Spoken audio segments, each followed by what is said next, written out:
बकरी हाँ बीवी एकदम ऐसी देखा क्या ऐसी हिम्मत होता है हाँ? लाज लग रहा है तला कोई देखेगा बोलेगा बता क्या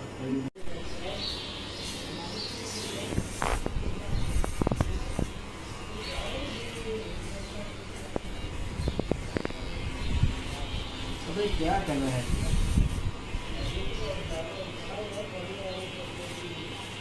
तेरे को लय मारना नहीं ना अभी बाबू फोटो मत टिका तेरा बाप जीवन नहीं. तर मित्रांनो आताच माझी कटिंग झाली आहे बघा. मस्त एक नंबर कटिंग केली आहे विशाल भाऊने. आजचा व्हिडिओ तुम्हाला आवडला असेल तर नक्की व्हिडिओला लाईक करा, कमेंट करा. चॅनल नाही असेल चॅनलला सबस्क्राईब करा मित्रांनो. तर अशा जगा नवीन व्हिडिओमध्ये परत भेटू. तोपर्यंत जय हिंद जय महाराष्ट्र मित्रांनो.